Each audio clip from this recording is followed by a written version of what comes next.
Vamos ralar, mandioca tá dura, vamos ralar. Deixa moer, mete a cana mulata. Deixa moer, mete a cana mulata. Deixa moer.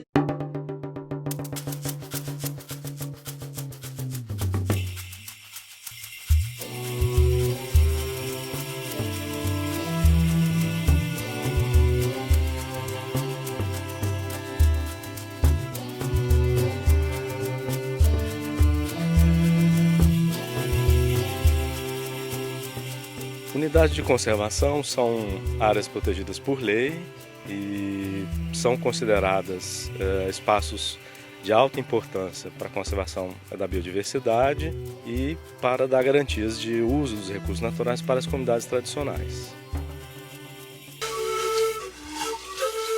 Bem, pelo que eu tenho conhecimento dos eventos que a gente já participou, é uma área que é determinada pelo governo, aqui no nosso caso é uma área estadual, né, uma unidade de conservação de nível estadual, onde a gente deve preservar os recursos naturais e tirar também para a nossa sobrevivência, né? Quando a gente fala em conservar, não quer dizer que a gente não vai mexer, mas sim usar para os nossos recursos, para a nossa sobrevivência.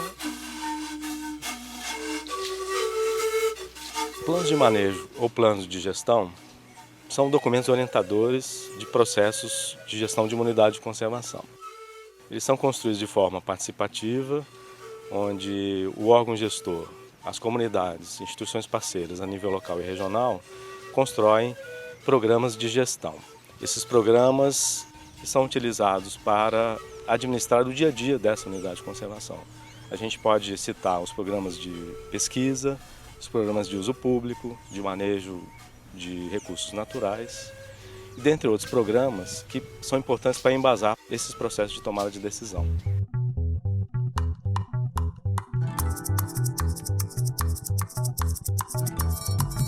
A gestão de uma unidade de conservação é de competência do seu órgão gestor. Aqui no Amazonas, nós temos estimulado parcerias de compartilhar gestão das nossas unidades de conservação. Isso tem aumentado a nossa capacidade técnica, a nossa capacidade operacional e financeira para aumentar a efetividade de implementação dessas unidades. Segundo o roteiro para a elaboração de planos de gestão das unidades de conservação estaduais do Amazonas, esse planejamento deve ser feito de forma participativa. Em todas as etapas, existem diferentes maneiras de participação da sociedade e a construção do planejamento é obrigatoriamente feito com os residentes e usuários da unidade de conservação. Na realização de um plano de manejo, a necessidade, então, de você estar entrando com conhecimento científico aliado ao conhecimento tradicional. Isso porque as reservas, quando elas são criadas, principalmente as reservas de uso, são para benefício dos moradores. É uma maneira de juntar, então, esses dois conhecimentos, utilizar os recursos de forma sustentável e, dessa maneira, assim, se perpetuar. Bom, como é que a gente faz para envolver a comunidade dentro do possível para a gente atender as demandas e as necessidades dessas comunidades? Primeiro, tem as reuniões técnicas, a equipe se reúne, pensa no planejamento, define um planejamento, depois pensa numa metodologia que venha favorecer o envolvimento das comunidades. Então, a gente tem que pensar todo numa estratégia, né, para que a gente consiga captar o que as comunidades estão falando, o que elas realmente querem dizer, tentar nos colocar no lugar do outro, né? Que são realidades, visões de mundos diferentes.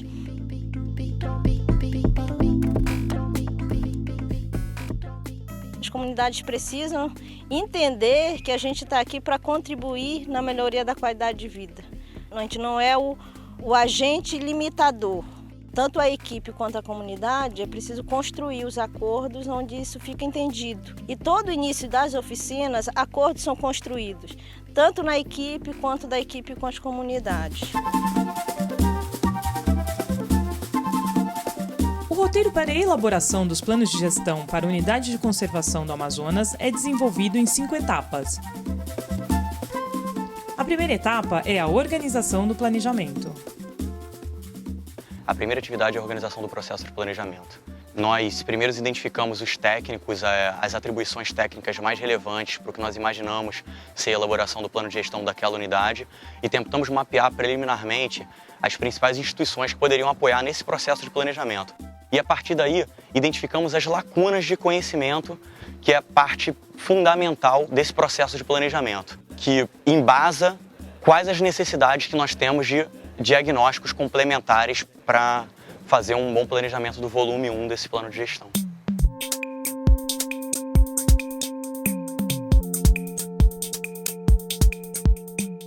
A segunda etapa é o diagnóstico da unidade de conservação. O diagnóstico da unidade de conservação é uma foto onde a gente vai analisar o que existe dentro da unidade de conservação, desde os processos sociais, as pessoas que ali estão, como elas vivem, qual é o trabalho que elas fazem para gerar renda, para subsistência.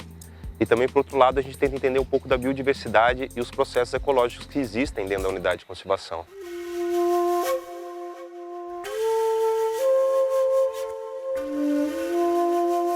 Durante as oficinas a gente realiza o mapeamento participativo do uso dos recursos naturais. O conjunto dessas informações é que vão embasar esse perfil atual das comunidades dentro de uma unidade de conservação. Quanto maior número de pessoas, de usuários, de comunitários estiverem presentes para opinar, para dizer quais são as áreas que eles usam, melhor.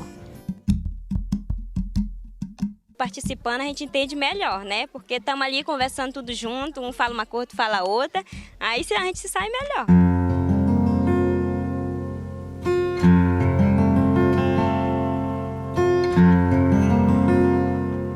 No diagnóstico de fauna, ele não vai apresentar apenas uma lista de espécies. Ele vai também investigar e identificar quais são as fragilidades, quais são as ameaças e também as oportunidades que ocorrem relacionadas à fauna naquela unidade de conservação. Apesar de você construir uma lista de espécies antes aqui, para depois ir para a área, lá você acaba conhecendo espécies que não estão na sua lista. São os moradores que vão, através de entrevista, apresentar para vocês. Os comunitários que residem lá, eles são procurados, né? E é identificado cada um que tem uma relação melhor com cada componente do diagnóstico. E eles vão para campo então com a gente para fazer a coleta de dados, para guiar e também para identificar algumas espécies que ocorrem lá e que possivelmente a gente não conhece. Os próprios comunitários já conhecem uma diversidade grande da flora e eles próprios vão indicando para a gente quais são as espécies que eles usam e quais as finalidades, né? Se usa uma espécie com cunho madeireiro, com cunho medicinal, as palhas, para que tipo de uso são essas palhas também. Isso facilita bastante a orientação dos técnicos que estão no campo para a elaboração dos produtos, dos relatórios finais. A gente visita as trilhas que já são abertas por eles, né, para caça, para retirada de madeira. E se essas trilhas estiverem adequadas, a gente já usa essas trilhas como guia para fazer os levantamentos.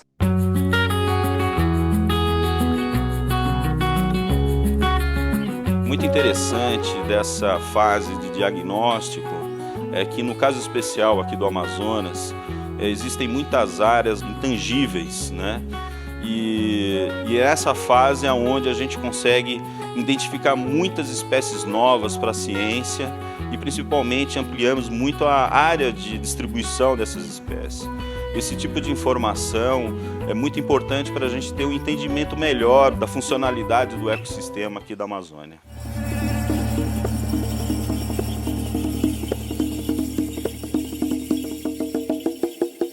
O fato de você conhecer bem a região pode ajudar a fazer o planejamento de vários processos de gerenciamento da unidade, incluindo aqueles processos que eventualmente podem gerar recursos para as comunidades.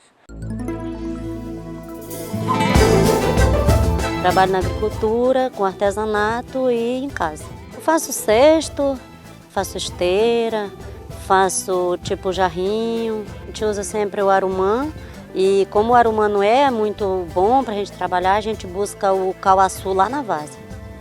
A gente volta lá da terra de onde a gente veio e vai pegar lá o cauaçu para a gente trabalhar. Aqui na terra firme não tem, só tem na várzea. Aiue saika porjin, aiue saika porjin, aiue saika porjin. A terceira etapa é a análise e a avaliação estratégica da informação.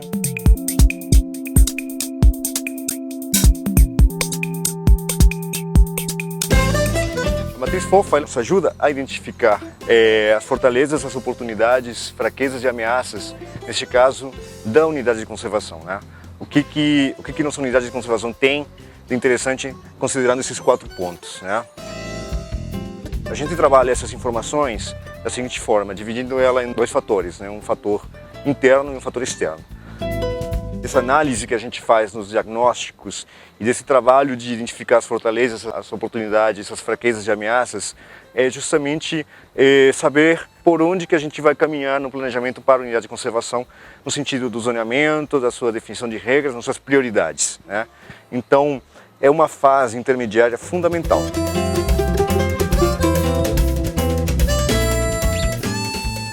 O que nós temos em mãos são os produtos das etapas anteriores, ou as informações procedentes do diagnóstico dos pesquisadores e também dos diagnósticos participativos junto às comunidades. Como que a gente vai avaliar e analisar todas essas informações? Bom, vamos ter que ir analisando quais são as relações causa-efeito através de diferentes técnicas.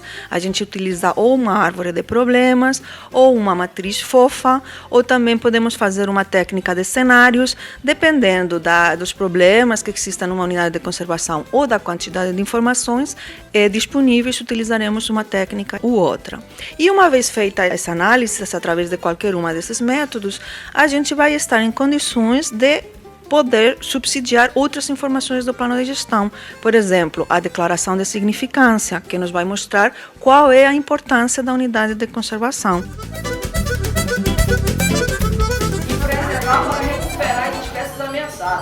Para que mais tarde possamos usufruir de tudo que preservamos. Eles falaram que daqui a 20 anos nós devemos ter vários tipos de comunicação aqui na reserva e até agora é tão atrasado, mas não tem, né? Turismo acontecendo na reserva e educação e saúde já está escrito lá, então eu falei só o que era diferente.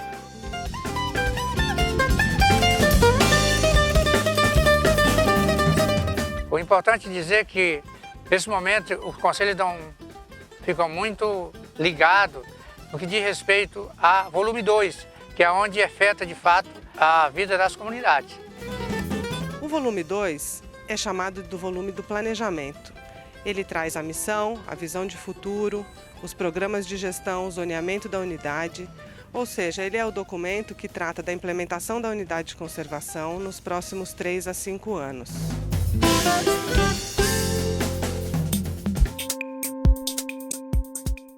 A quarta etapa é a identificação de estratégias. Oficinas participativas para plano de gestão. O que quer dizer isso? São instrumentos que a gente usa para direcionar o trabalho do zoneamento da unidade. Nessas oficinas a gente vai levantar informação do local e como a população gostaria de usar aquele recurso naquele determinado lugar. Todas as informações coletadas no campo de forma participativa ou através de diagnósticos biológicos, é transformado isso em planos de informações. Esses planos de informações são compilados em um SIG, um Sistema de Informação Geográfica, e com isso identificado as zonas por atividade.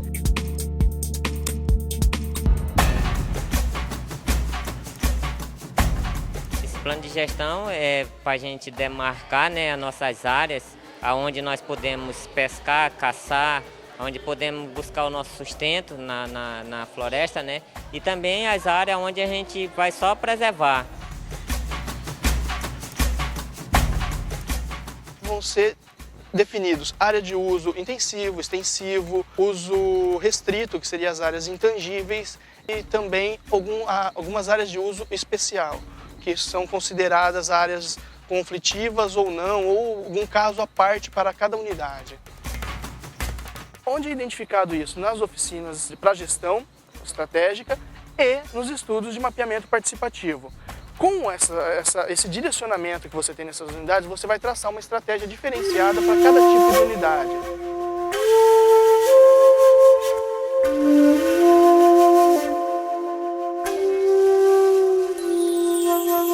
Na construção desse plano de gestão, a gente passou por várias etapas, dentre elas o zoneamento, em que as comunidades foram divididas em equipes e cada uma trabalhou um tema do zoneamento. Então, os grupos foram divididos e as equipes foram fazendo uma rotatividade nesse grupo, onde cada um emitiu uma opinião a respeito das áreas onde cada um costuma usar, seja para agricultura, para caça, para pesca e onde eles têm um sítio, onde tem fruteiras e etc. Marcamos onde a gente tem roça, onde a gente tira o alimento da gente, onde tem a reserva que vai ser preservada para ninguém ir lá. Por causa que é onde vai reproduzir, né? Eu não conhecia a fartura, mas os meus avós conheceram, disseram que tinha muita fartura. Mas eu não cheguei a conhecer, então eu acho que nesse momento tá difícil, né? Tá ficando mais ruim, ficou mais ruim, mas só que com o tempo espera melhorar, né? Por causa se a gente deixa lá, ele vai produzir, ele vai aumentar.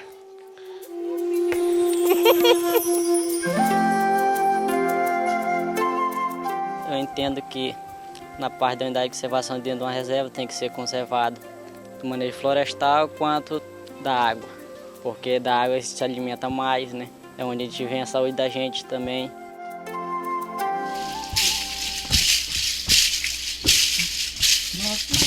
Os principais pessoas que vão cuidar dessa regra são vocês, não vocês que estão aqui, todo mundo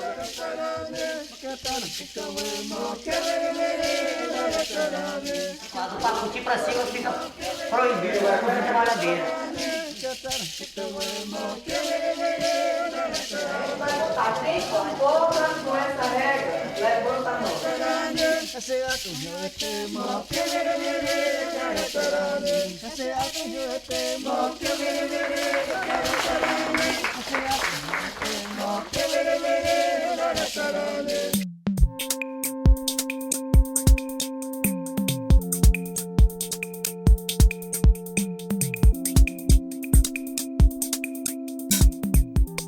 A quinta e última etapa é a aprovação do plano de gestão pelo Conselho Gestor.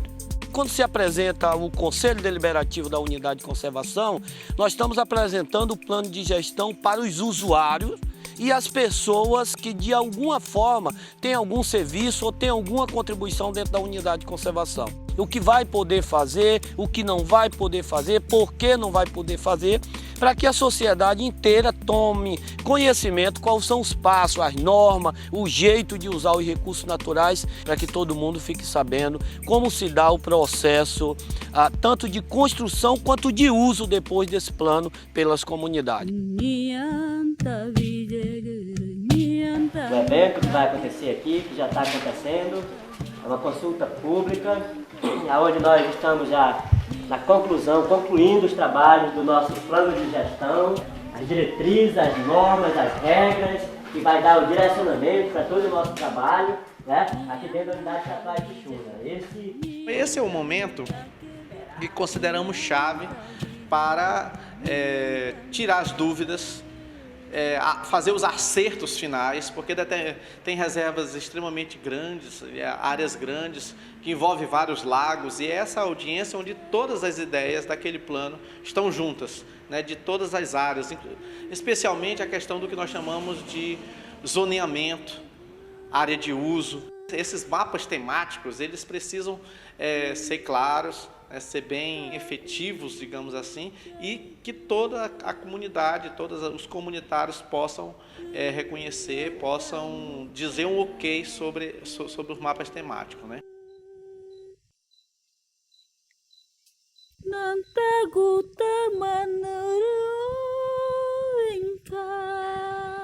É importante ressaltar que o plano de gestão ele não termina, né? Ao final da sua elaboração é apenas o início, né, de uma nova etapa, que é a etapa de implementação da unidade de conservação. Uma vez finalizado o plano de gestão, ele precisa ser colocado em prática. Então é um desafio muito grande hoje para os gestores públicos em dotar a unidade de técnicos responsáveis pelas ações, promover as parcerias tanto com as comunidades locais quanto com entidades, né, da sociedade civil organizada que possam estar contribuindo no processo de implementação e também promover, né, a participação através da gestão que é feita com a criação do conselho, né, conselho consultivo da unidade. que é o conselho que respalda as ações da gestão feita pelo governo e, no caso, os gestores públicos. Essa etapa é uma etapa final que fecha toda a parte de elaboração do plano e que, na verdade, ela consolida a proposta do plano de gestão. Esse trabalho é uma reunião do Conselho da Reserva, onde reúne os conselheiros da unidade de conservação e analisa todo o documento elaborado pelas comunidades e validado nas consultas públicas. E o Conselho lê esse documento, analisa e faz a sua avaliação final e dá a aprovação para que o governo, através do Centro Estadual de Unidade de Conservação, publique esse plano que posteriormente será distribuído aos comunitários.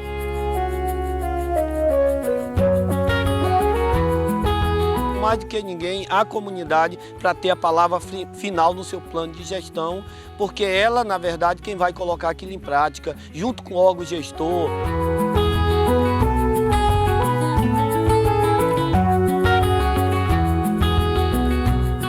Nossos filhos podem ter uma história se nós for o preservador, não só da nossa vida, mas da saúde, mas também como da floresta, da onde nós se mantém, né? Então agora nós entendemos o que é sustentável, essas coisas, tudo a gente sabe.